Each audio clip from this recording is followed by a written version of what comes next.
that killing time is the essence of comedy, just as the essence of tragedy is the killing of eternity. Tragedy, comedy. How can we ever really be sure which is which? After all, didn't Mark Twain say, how comic are our tragedies, how tragic are our comedies? So often, we never know what's expected of us, laughter or tears. You love this. The expensive clothes, the penthouse apartment, the money, the power. You've been bribed. That's a lie. What is this if not graft? I never took graft in my life. This is all a legitimate part of the job. You once said you couldn't be had for $1 million. But that was before someone made you the offer.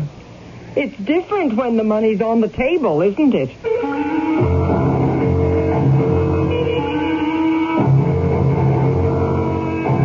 Our mystery drama, Nickels and Dimes, was written especially for the Mystery Theater by Sam Dan and stars Michael Tolan. I'll be back shortly with Act One.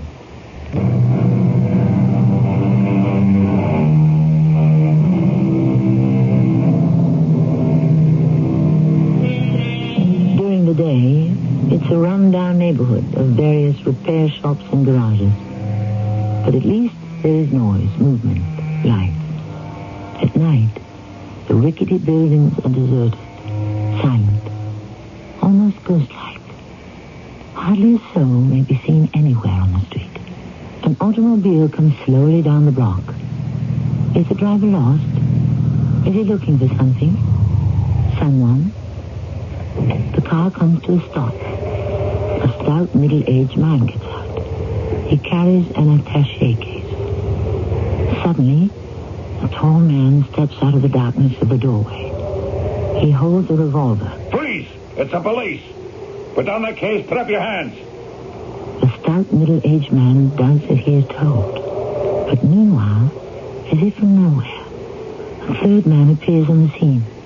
He is slim, youthful-looking, and also has a revolver in his hand. Without a word, the third man opens fire. The police detective staggers and then falls to the pavement. The third man picks up the attaché case. Come on, mister. Get behind the wheel of your car. And let's get out of here. You killed a cop. Would you rather I hadn't? Why? I don't like cops. What's in this little valise? Money? Look, in case you got any big ideas, it's payoff money for Big Joe. I never heard of him. He runs the whole South Side. He does, huh? Yeah. I'm one of his collectors. You don't look like a strong arm to me. Oh, look, come on, that stuff went out 10 years ago. Today, you can work like a gentleman. And everyone knows they got to pay off. This tinsmith back there, he didn't have it in this morning, so he said he'd leave it for me in the mailbox tonight. I was just coming by to pick it up. So how much is in here? Well, I can tell you to the penny. It's $9 grand. $9 grand? Yeah. And in case you got any ideas, you can't get away with it. Because Big Joe will hunt you down wherever you go. You see, he just couldn't allow a thing like this. Why couldn't I get away with it? Who knows me? Who's seen me? Why can't I just knock you off like I knocked off the cop and take off with the dough? Who'd know to look for me? Hey, look, now would you give me a break, will you? Look, I got a wife and I got kids. Big Joe, huh? He runs the South Side? Oh, yeah, you want to know? He runs the whole town. And he's getting bigger every day. Is that a fact? Well, maybe it's worth $9 grand to get introduced to him.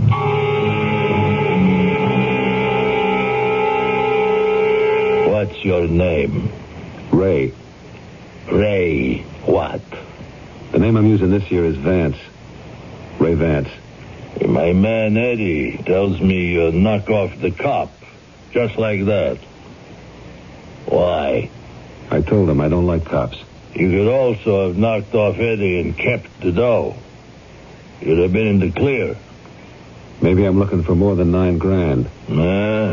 Where do you expect to find it, huh? I was thinking you might have something for me that pays a lot better. So you want the job, huh? Doing what? Whatever has to be done. Well, I tell you how it is. We don't use rough stuff as a rule. Everything's on a highly organized business basis. Is that so? Yeah. We run quite a few absolutely legitimate enterprises. Now, if you were an accountant, I might have a spot for you. If you're a lawyer, I could put you to work tomorrow. When do I start? I'm explaining the situation. No, you're trying to lower the price. You're not going to let me walk out of here. For all your lawyers and accountants, it's a guy like me that's the guts of an outfit like this. All this legitimate make-believe without a guy like me for the glue. It all comes apart. Maybe I won't have to knock off 2 guys in 10 years. But when you need me, I'm the only answer. The streets are full of guys like you. You sure of that? 500 a week. Guys can make 500 driving a truck. Make it $1,000. You think a lot of yourself, don't you, huh? What do you want? You're $9,000 ahead of the game, right? Shape up 8 o'clock tomorrow morning.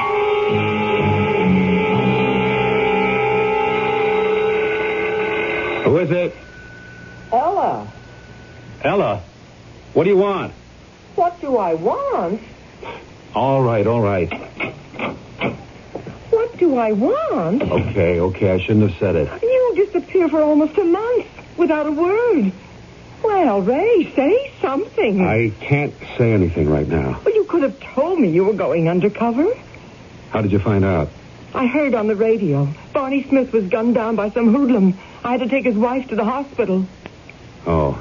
When we got there, Inspector Julian was in the room. He closed the door and explained to us it was a setup. You pretended to shoot Barney Smith while he was arresting one of Big Joe's collectors as a way of getting into the organization. Oh, Ray, you could have told me. No, I couldn't. Why? Because... Look, it's not just another assignment. You know what I've been doing all month? I've been studying, learning, giving myself an intensive course in how to be a hoodlum. Well, I must say you're acting like one. You missed the point. It can't be an act. It has to be real. I have to walk, talk, dress, think like a hoodlum. I have to convince a guy like Big Joe that I'm real. Ray, I'm scared. He's a genius. Okay, he's an evil genius, the toughest customer in the world to sell. The Federal's got a guy inside his organization once. Big Joe was wise to him in a week. I have to leave everything behind me. I have to lead a new kind of life until we get the evidence on Big Joe. And then it's over. But what if... Yeah. What if? Well, you're not an actor playing a part. Like you say, you have to become a hoodlum. How can you be sure you can come back? What are you talking about? You know what I'm talking about. Look, a man can't really go against his basic instincts, the things he believes in. Ella, I have to do this job. Ray, do you still love me? The Ray Vance that's a police detective loves you. But the Ray Vance that's now a member of Big Joe's organization, to him you're just some dame that rang the doorbell. And who I'm going to dust off. Ray! You're part of another world, another life, another way of seeing things, feeling things. And right now you're poison for who I have to be. On account of you, I could get myself killed. You understand? Please try. All right, Ray. I'll try.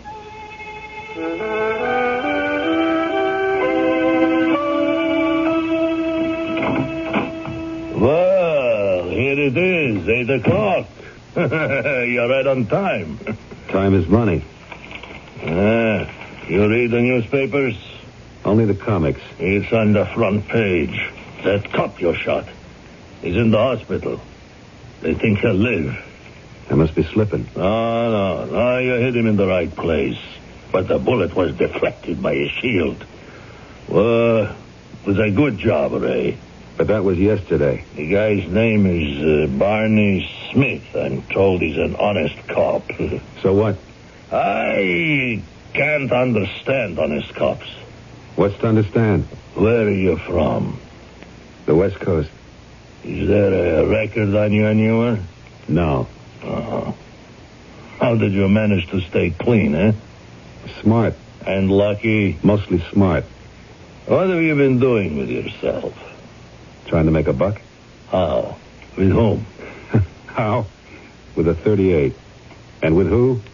With nobody. I always worked alone. Why? Because I was smart enough to figure out that the things I was after, I could get by myself. So why did you decide to get a job with me, eh? Because I've learned something. On my own, I could score, but it would always be nickels and dimes. To make the real dough, you have to be part of an organization. A big organization. Because I got the whole town lined up. Oh, why my organization? You're the one everybody talks about. And you're getting bigger every day. It's like investing in one of them growth stocks. Anyhow, here I am. Yeah, here you are. You'll be back by 1 o'clock. We have to meet somebody for lunch.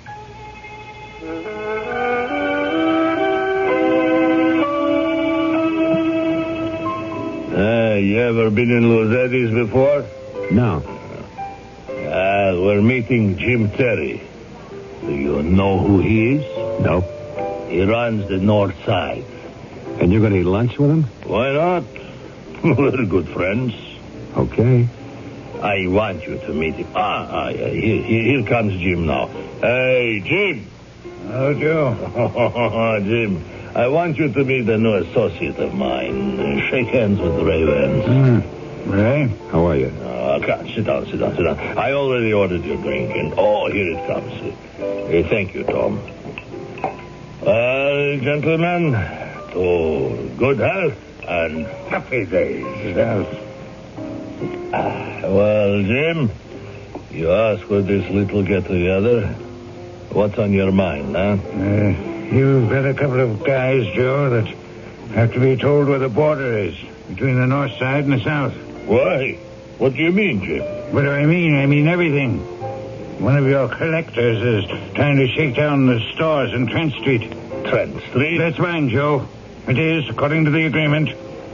So you just keep your collectors, your runners, your pushers, and everybody else to the south of it. Why are you getting so excited, huh? I'm not excited. We got us a good agreement, Jim. We've had peace for 5 years. It's been prosperous times for everybody. Now, we're not going to jeopardize everything just for the sake of one street, are we? Huh? Ray, you want to take care of that? Sure. And now, let's order lunch.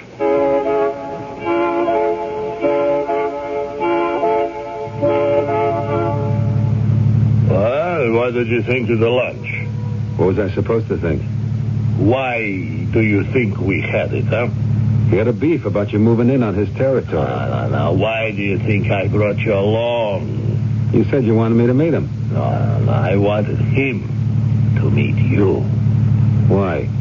He's the best judge of people I know.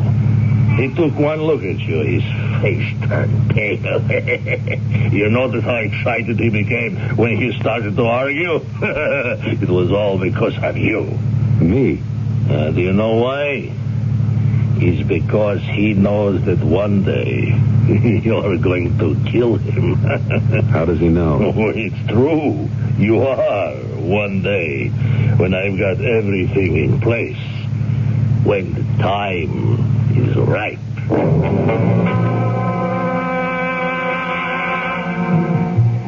Which means that so far the fruit is still green on the bough.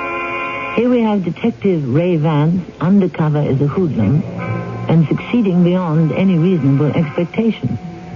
As a hoodlum, he could kill for his boss. But as a cop, he would have to find a way out of it. Wouldn't he? Well, things will ripen a bit in Act 2 shortly.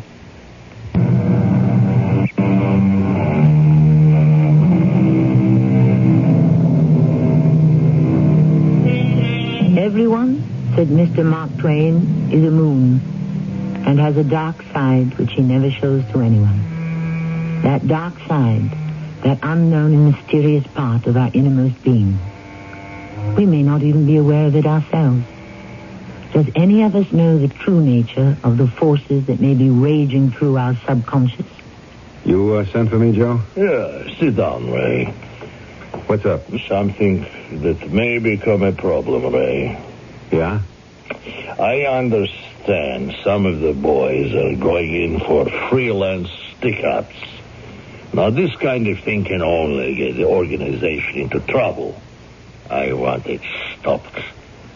You pass the word. You enforce it, huh? Okay. Particularly to guys like Eddie. Eddie? Don't let that innocent baby face of his fool you. Now, let's talk about you, Ray. Me? Yes, for openers. What do you do with all your money, huh? It just goes. Where? Here and there, on this and that. On what? You're not blowing it on rent. You live in a dump over on 4th Street. Your clothes? You buy a suit in some cut-rate department store. No. It doesn't go on dames. You're not nursing a gambling habit. Maybe I'm saving it for my old age. But suppose you don't live that long, huh? It's all been a waste. No, the time has come to take you in hand. Oh, yeah? Yeah. I've been waiting for a fellow like you to come along for years. You've got everything I need, Ray. Except one thing. Class. You have to know how to dress, how to live. You have to go to the right places. I found your studio apartment. Where? At the Maximilian Towers. The rent's $1,000 a month. $1,000? It's 1 week's salary. Come on. 11 o'clock this morning, you show up at Lou Miller's. Who's he? He's my tailor. You'll get measured for some suits.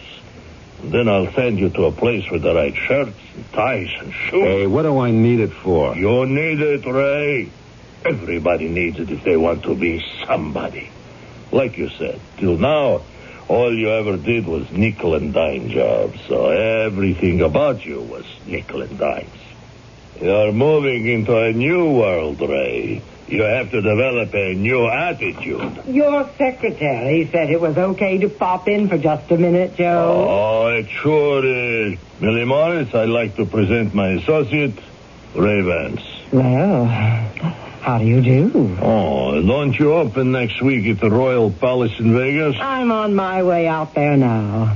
Oh, I don't want to interrupt anything. I'm sure you gentlemen are busy. I just wanted to pay my respects, Joe. Oh, I appreciate that, Millie. Oh, maybe we'll catch you opening night in Vegas, huh? Oh, that would be great.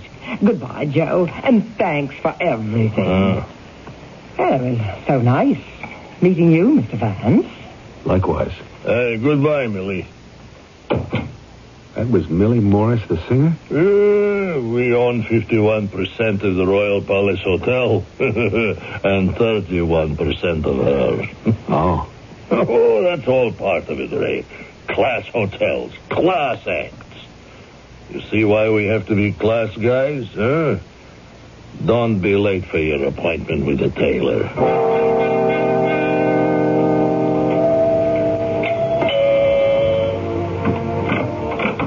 Oh, Joe, come in. Come on in. You want a drink? It's all over there on the sideboard. Help yourself. What a difference a couple of months can make. Oh, look at you. How you dress. How you live. Now tell me, isn't this way better? Yeah, it's better. What are you doing tonight? What do you got in mind for me? Well, I thought we'd go to the Olympia Club. You know who opens there tonight? An old friend of yours, Millie Morris.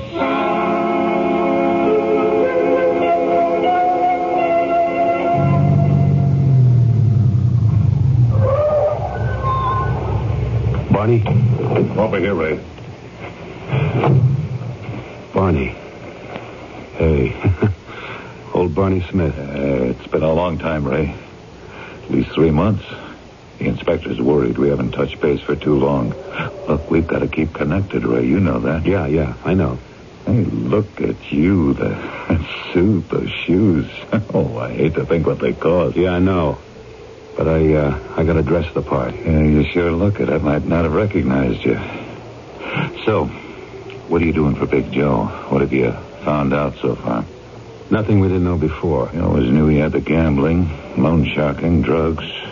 What we need is evidence good enough for the DA. Yeah, I know. All the money, before it gets to him, it gets washed, gets legitimized somehow, somewhere. That's what we need to know. You understand, Ray? Yeah, I understand. Look, the federal guy who tried to get in there before you said Big Joe has a book. A little red book with all that information in it. Now, a lot of people could go to jail if we could get that book. That's your job, Ray. Okay. You know, Ray, I can't put my finger on it, but there's something about you. You seem different. I do? It's almost like you're a stranger, a guy I don't know. Well, I guess I find it hard to shift gears. I have to go all out at beating Ray, who's with Big Joe. And now suddenly I have to be Ray the cop. Look, you want me to tell Inspector Julian to take you off it? Why? Look at how solid I'm in there. Yeah, must be doing a great job, but maybe it's too much for you. I can handle it. It's just, you could get lost in there. Lost? Yeah, that's what the psychologists talk about. When you play a role, there's always a danger you can start to identify with it. Look, who knows me better than you, Barney? I'm first, last, and always a cop. Don't worry about me, Barney. I've got to. How's Norma? No, same as ever. All tied up with the kids, one thing and another. I don't know how she manages on my salary. Listen, have you thought about Ella? No. I just had to put her out of my mind. Yeah. But she just can't put you out of hers. Look, the truth is it's hard times for any woman who ties herself up with a cop.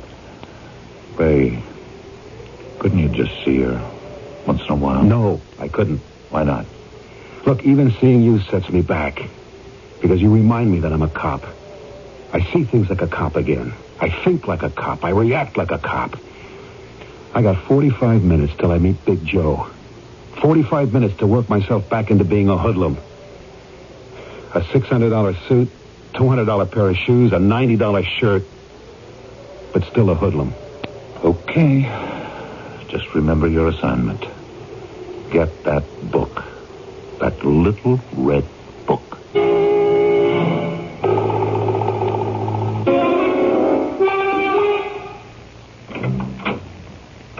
Right on time, as usual, Ray. You, ready to go? Well, the show doesn't start till 11.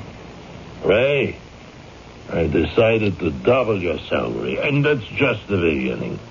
You know why? No, why? Because you're going to earn it. By the end of the year, we knock off Jim Terry. We take over the north side, and we go on from there. Where? The sky's the limit. Excuse me. Yeah. Oh. Hold on. It's for you, Ray. Yeah. Hello, this is Ray. Who? You know it for a fact, huh? Okay, Chick, I'll handle him. What is that, the Chick Scobie? Yeah, I use him. What for?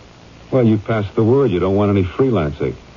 So I used Chick and one or two other guys to find out who's breaking the rules. He tells me Jerry and a few pals are going to break into an appliance warehouse tonight. Can you tie that? You actually have your own little espionage network inside my organization. The work has to get done. No, you did enough for one day. Now, it's time for a little play.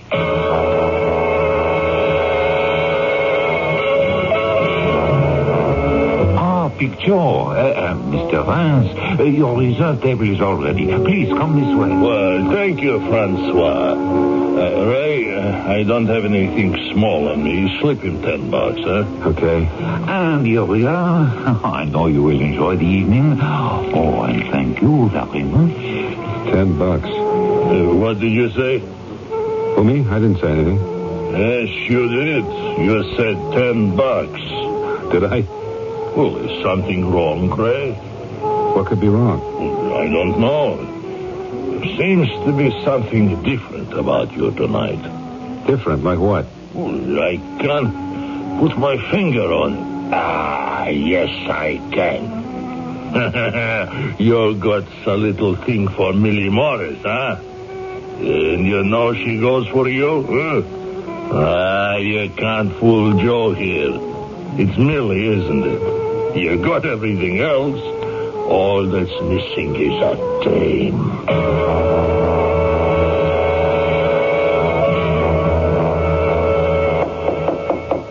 Come in. Oh, hello, Joe. Oh, and, Mr. Vance, is it? Yeah, we just thought we'd come backstage and let you know how great you were. Oh, thank you. And are you doing anything afterward, Millie? Well, I haven't made any plans. Well, how about hitting a few of the spots with Ray and me? Oh, I'd love it.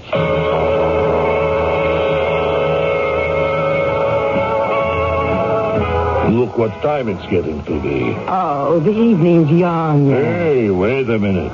Wait, I just remembered. I have to make some phone calls. At this hour? Yeah, to the West Coast. Ray, do you think you could see Millie home? Yeah, sure. Well, and if you two will excuse me, good night. Good night, Joe. Well, you don't talk much, do you? I'm not a talkative guy. Yeah. There's guys like you who say the most. I've been thinking about you since that morning in Joe's office. I don't know why. I've been thinking about you, too. I don't know why either. Who do we think we're kidding? Nobody. These things happen when you don't look for them. You least expect them. What are we going to do about it? You know what we're going to do about it.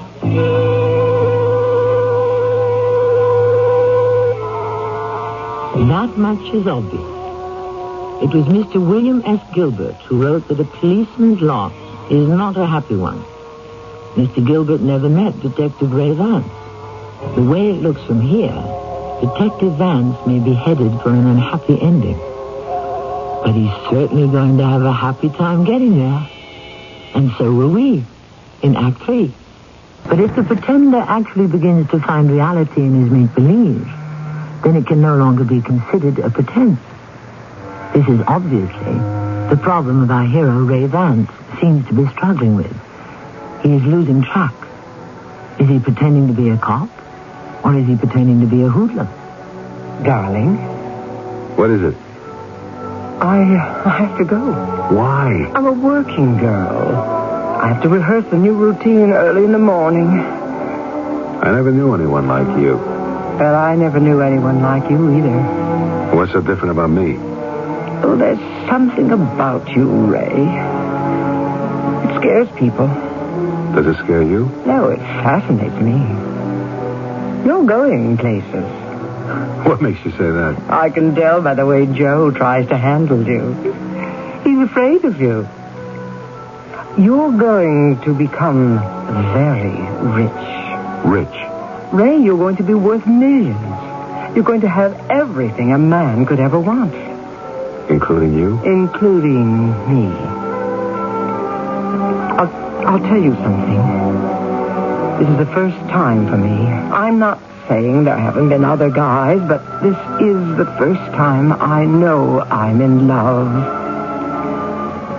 I don't know how to explain it. You don't have to. This is the first time for me, too.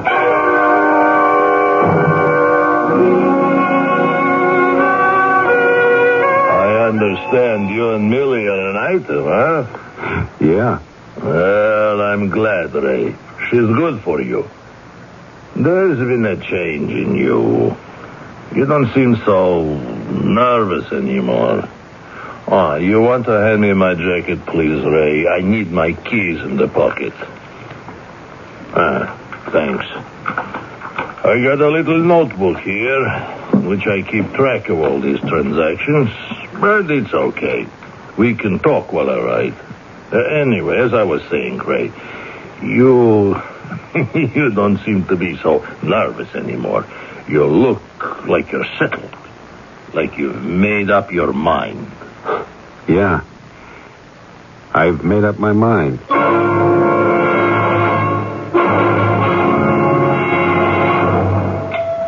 I'll be with you in a second, honey. Ella. Well, I guess I'm not the honey you were expecting. Listen, Ella, I told you... Well, aren't you going to ask me to come in? I told you that for the length of this assignment, Even if she shows up, she won't mind. How could I hope to compete with her? I'm kind of a dowdy little school teacher, and she's one of the most glamorous and beautiful entertainers in America.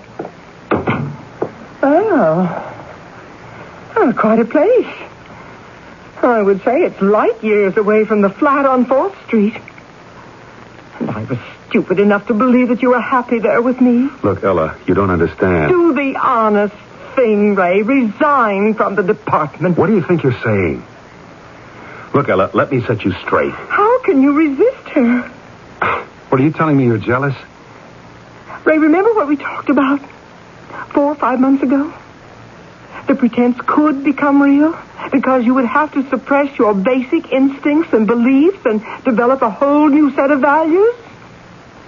Well, it's happened. No, that isn't true. You love this, Ray.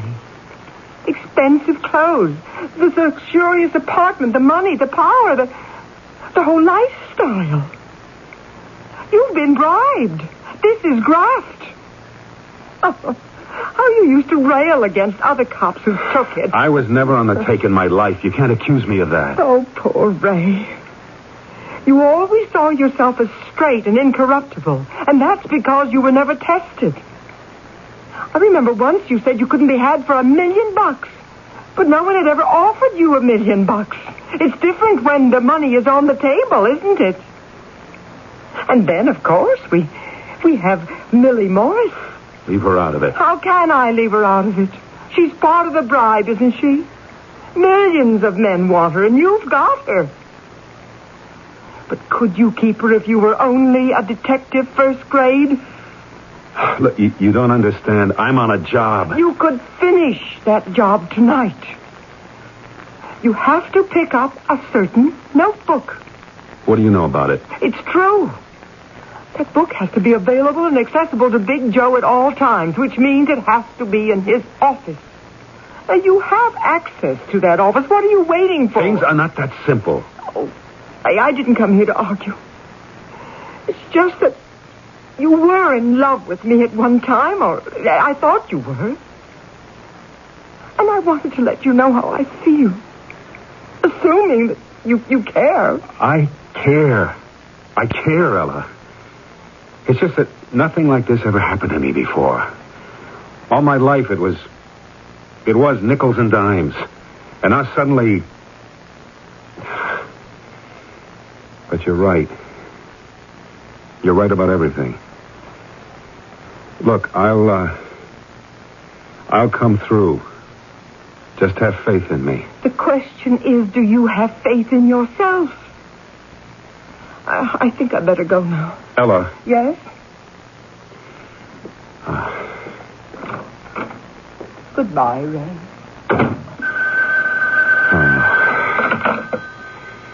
Yeah, hello. Chick? Who did? Eddie. He asked you to help him do a break-in on a jewelry store tonight? Yeah, what time? Where? Okay. Look, play along with him. But don't show up.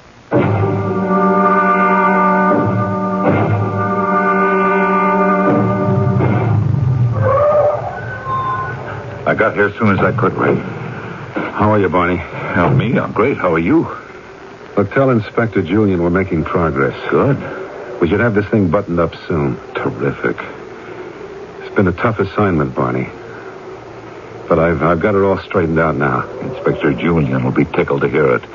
He's been worried about you. I've been worried about myself. But you're okay now? Yeah. I'm okay now. Good. Call me when you're ready for the kill. Oh, wait. I almost forgot. I can give you a tip. Strauss's Jewelry on Havermeyer and Walnut. There's going to be a break-in entry at 11 o'clock tonight. I have a little reception committee. Strange the way these things work out. You know who the punk is? Eddie Correll. The one I was supposed to collar before you staged a phony safe. Yeah. And this time he's all yours. Just be careful. I'm always careful.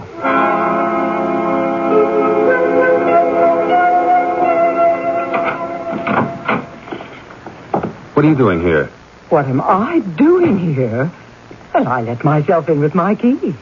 Oh. Well, are you going to stand there? Aren't you going to kiss me? What is it, Ray? Nothing. No, Ray, there's something the matter. I was just surprised to see you, that's all. Surprised? Yeah, I thought you'd be rehearsing. Oh, I should be, but suddenly I was seized with this overwhelming, irresistible urge to see you. Have you hold me in your arms? Millie, I want to talk to you. You mean you'd rather talk to me than hold me? Millie. Darling, every now and then you always appear to be troubled. Oh, put your arms around me, Ray. Can't you tell me what you're fighting against? What am I fighting against? I must be crazy. Huh. What I almost did. What I was almost going to do. Hey, wait a minute. Let me turn on that hi-fi. And let's open a bottle of that champagne. Come over here, Millie.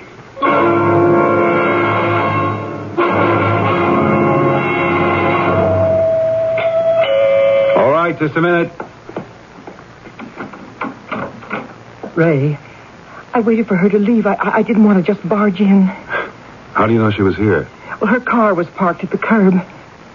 I came here to tell you something. Okay, come inside. But I know what you're going to tell me. Oh, do you? Yeah, you're going to sing the same song. Different lyrics, maybe. You're sure that's what I've come to tell you? What else? But before you say a word, let's cut it short.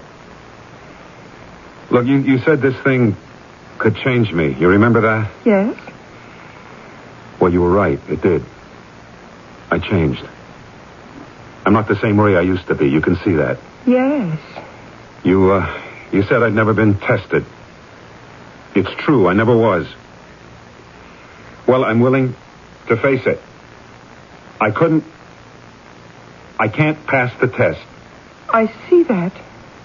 But I want you, of all people, to understand it. To know why. Is that important? Yes.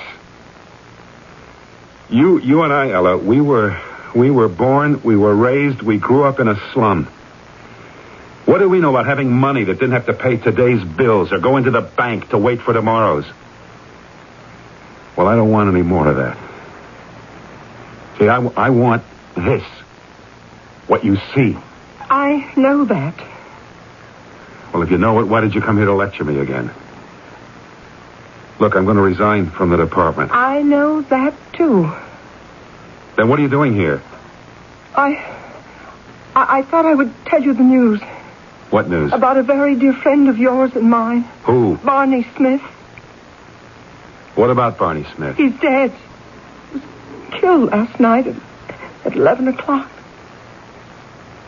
Barney? He was on a stakeout with, Artie Connors and Fred Hale. They had a tip. A jewelry store was going to be broken into. Well, they cornered the crook, but he fired a shot at them. One shot. But it killed Barney instantly. Fred and Artie fired back, and the hoodlum is dead, too. Any consolation? Barney's dead? Yes, Ray. Barney's dead. We went to the academy together. I was best man at his wedding. I'm godfather to Barney Jr.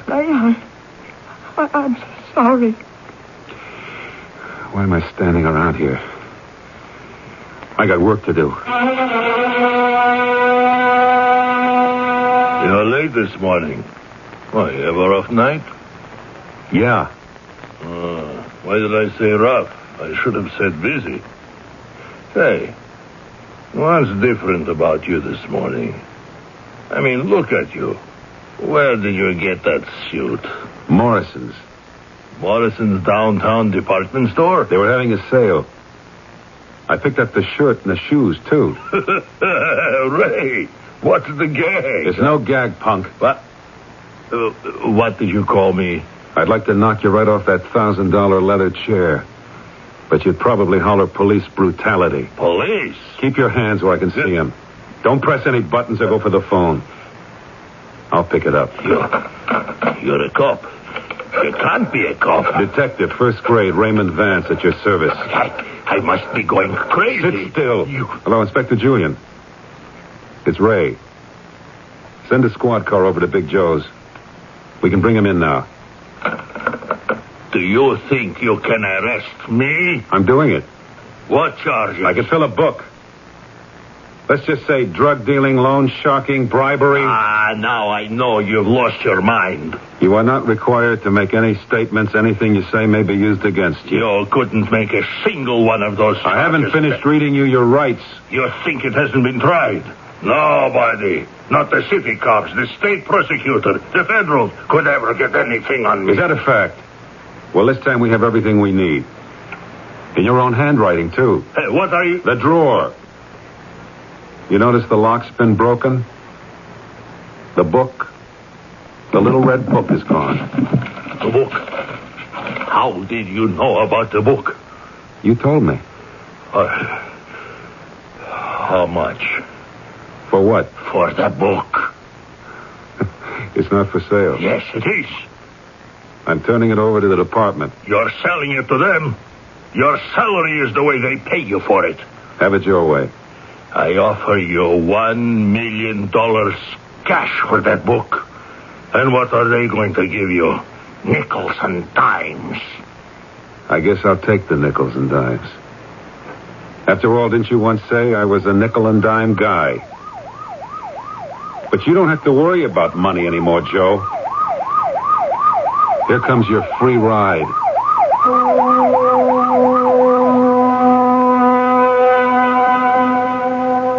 And it was a long, long ride that led finally to a long, long term in prison. We hear about those people who have an identity crisis, and we wonder why. What is identity anyhow? Actually, and literally, it means the quality of being the same. But the same as what?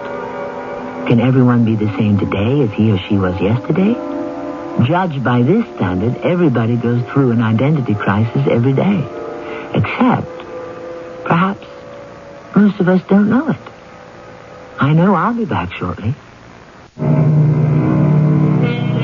Our story is called Nickels and Dimes. And what are nickels and dimes? Small change, which happens to be what most of us are in this world. Nickels, dimes, quarters. We give life its jingle. We operate the machinery. Small change, small potatoes, small beer. Early in the game we find our place. And so many of us who struggle so hard to aspire to the rustle of dollar bills may discover that all we have gained is some counterfeit money. Our cast included Michael Tolan, Joan... You've been listening to the OTR Gold Network. Find more classic radio at otrgold.com.